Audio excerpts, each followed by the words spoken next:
Halo teman-teman, jumpa lagi dengan aku, Linda. Kita lanjut ke buku baru berikutnya ya. Judulnya Penglihatan tentang Malaikat-Malaikat.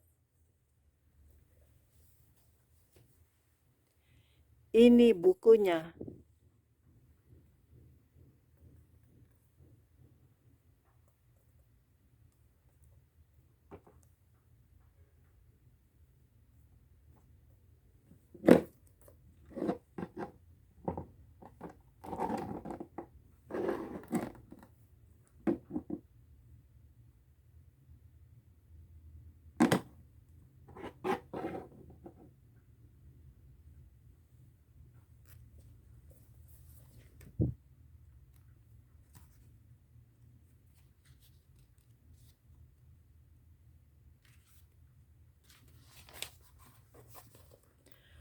Oke, mari kita mulai. Apakah malaikat itu nyata?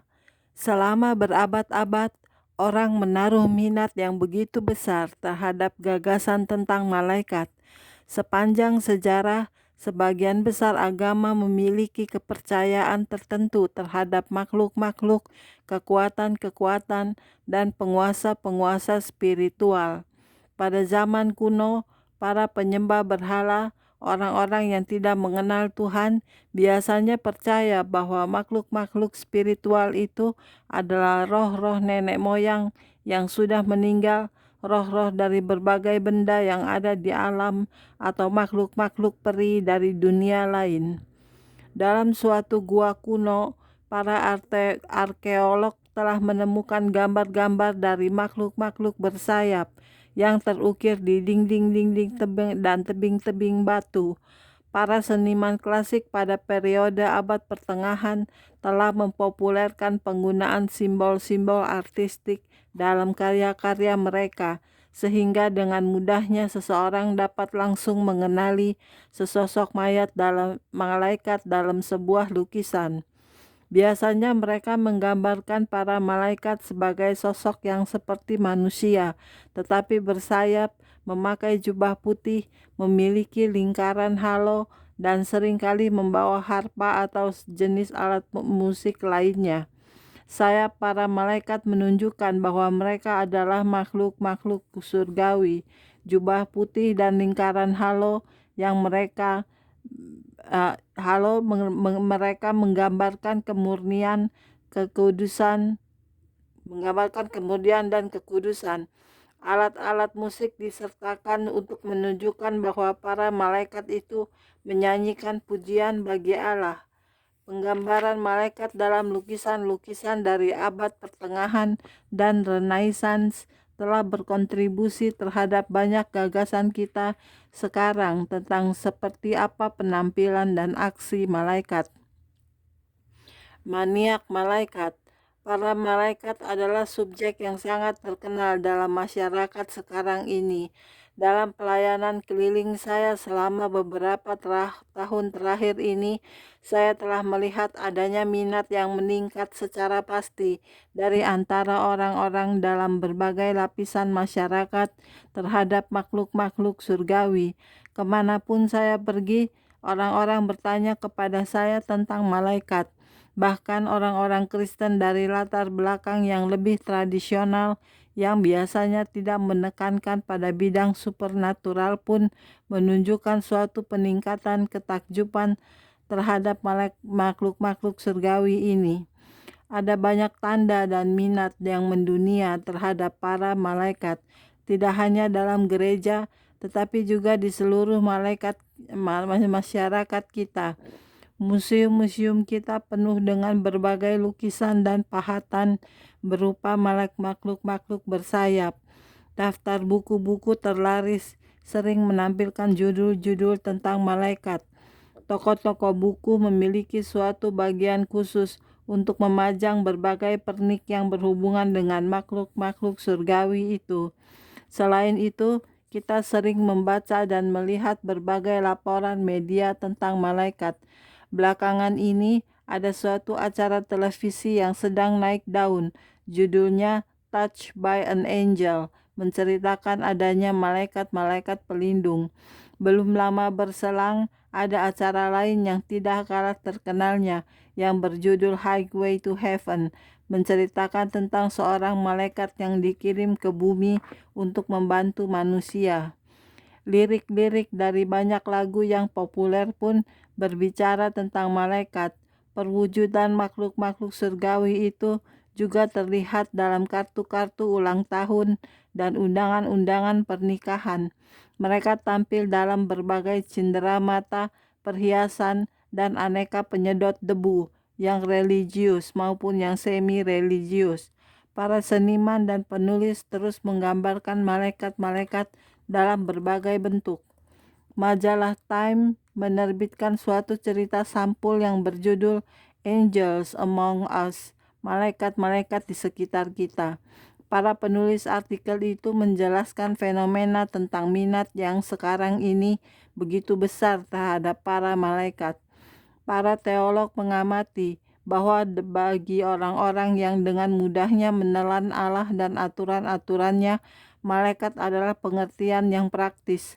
Mereka semua bagaikan bulu yang lembut dan kue meringe, baik hati, tidak suka menghakimi.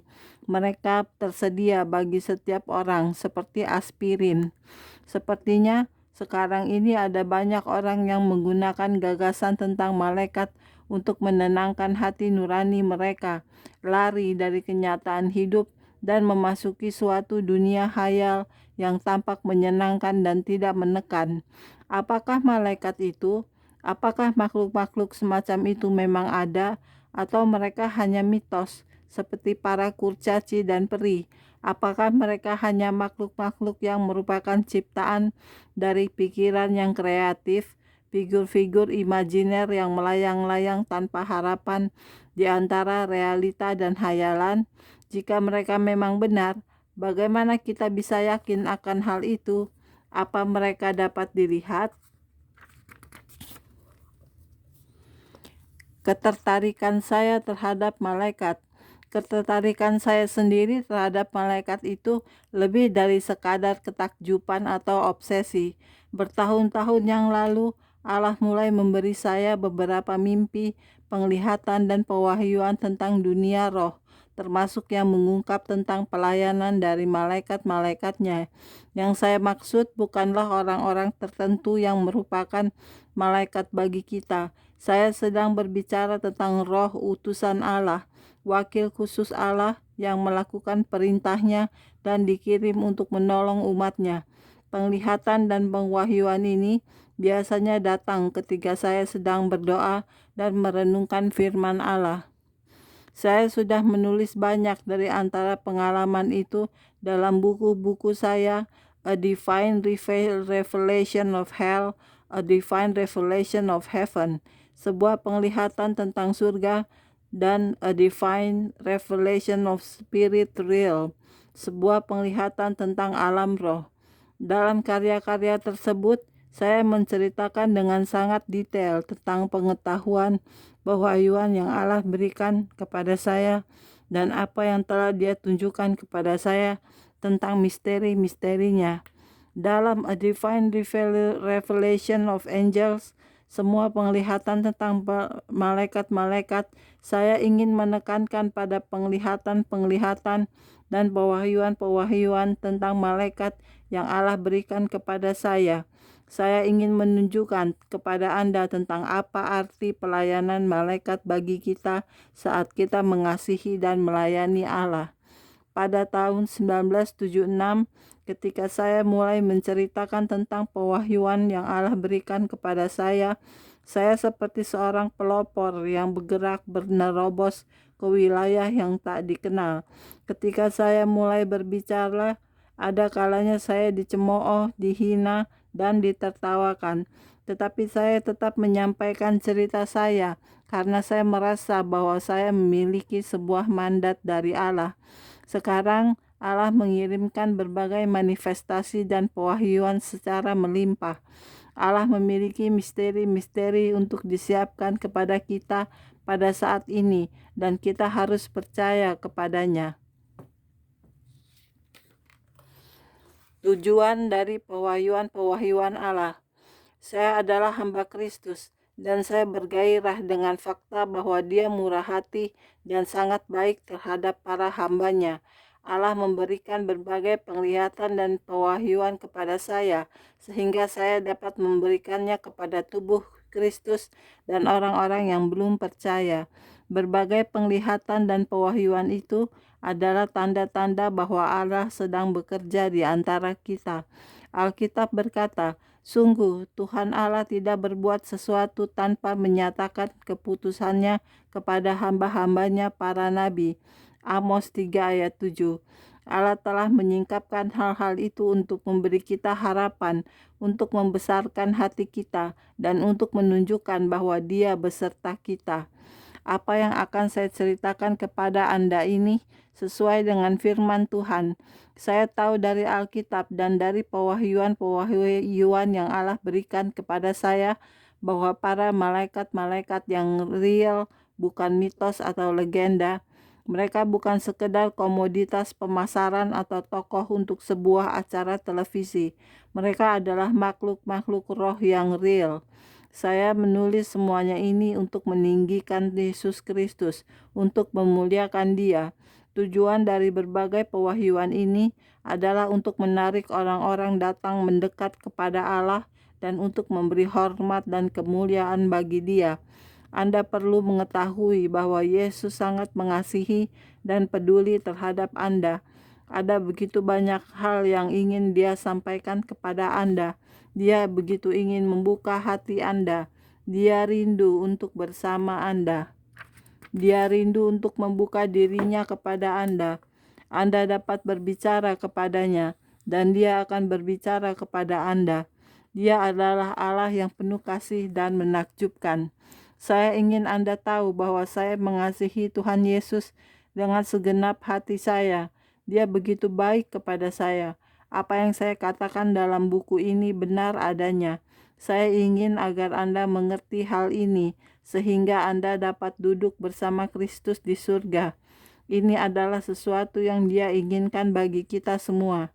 Tetapi Allah yang kaya dengan rahmat, oleh karena kasih-Nya yang besar, yang dilimpahkannya kepada kita, telah menghidupkan kita bersama-sama dengan Kristus.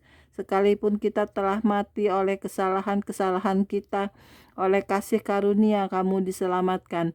Dan di dalam Kristus Yesus, Ia telah membangkitkan kita juga dan memberikan tempat bersama-sama dengan Dia di surga.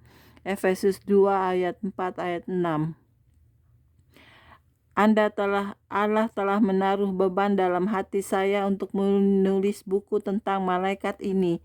Dia memberikan inspirasi tentang buku-buku yang akan ditulis untuk memberitahukan kepada dunia bahwa Dia adalah Allah yang begitu baik dan sangat peduli pada umatnya.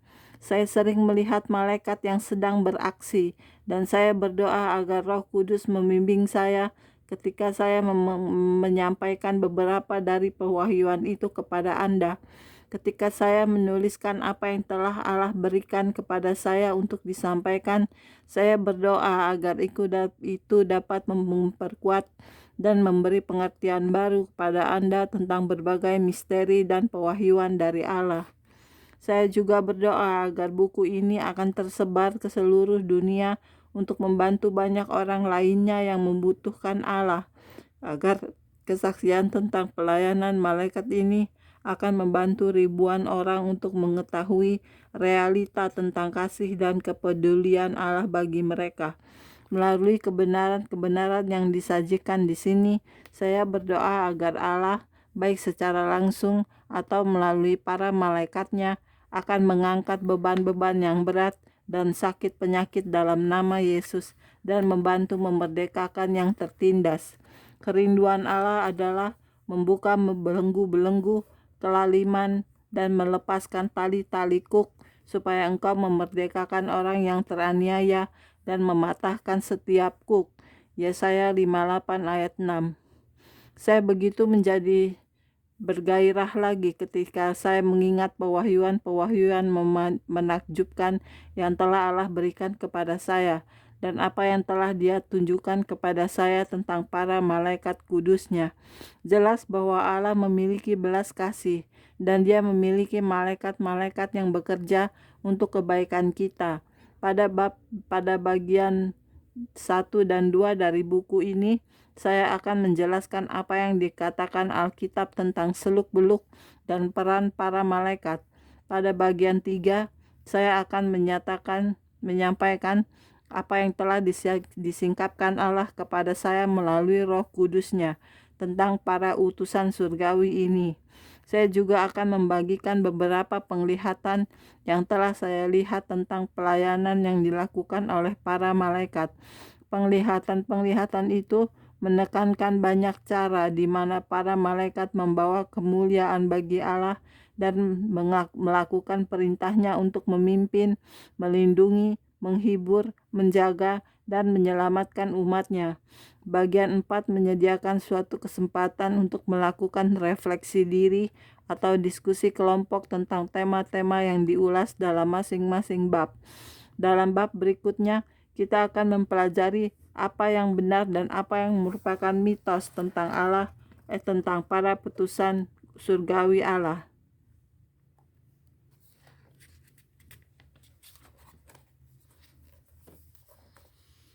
Kebenaran tentang malaikat. Studi tentang malaikat adalah suatu pencarian yang serius dan religius. Anda harus berhati-hati terhadap beberapa pengajaran yang Anda dengar atau baca tentang subjek ini, terlebih jika Anda menemukannya dari internet. Sebagian besar dari apa yang disebut sebagai pengajaran tentang malaikat sekarang ini adalah pengajaran yang salah, bahkan di kalangan kaum religius, dan itu membuat orang-orang tertipu. Pada masa di mana kita mengalami suatu gelombang maniak malaikat, sangatlah penting untuk mengetahui apa yang dikatakan firman Allah tentang malaikat. Seperti pada masa lalu, sekarang juga banyak sekali gagasan yang tidak memiliki dasar fakta tentang malaikat. Tetapi saya menuliskan buku ini untuk menyatakan kebenaran. Hal-hal yang saya deskripsikan dalam buku ini adalah realita. Tidak ada satupun dari antaranya yang merupakan khayalan. Banyak orang tidak menyadari bahwa ada 2 jenis malaikat yang beroperasi di dunia sekarang ini. Itulah mengapa orang sering menjadi bingung dan salah mengerti tentang karakteristik dan peran dari makhluk-makhluk surgawi itu. Tidak semua malaikat itu baik hati dan membantu kita. Ada malaikat yang baik dan ada juga malaikat yang jahat. Malaikat yang baik terus berusaha untuk melakukan kehendak Allah dan mereka bekerja untuk kebaikan kita. Malaikat yang jahat berusaha untuk mengelabui kita akan maksud mereka yang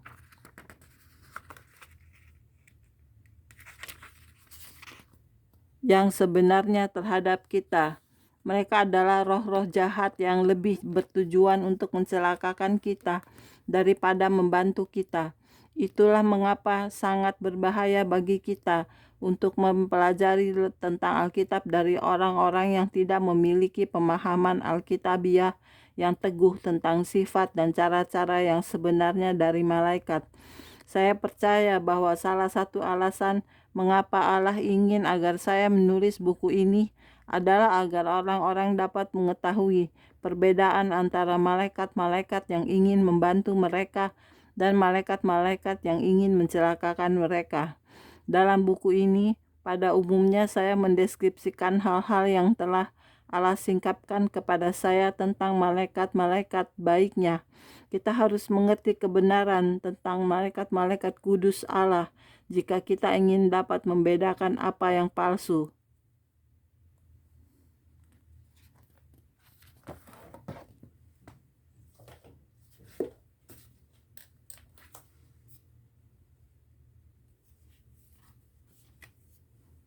Oke, sekian dulu untuk hari ini videonya ya. Kita lanjut ke video berikutnya. Jangan lupa subscribe ya. Terima kasih. Tuhan berkati kita semua. Amin. Bye-bye.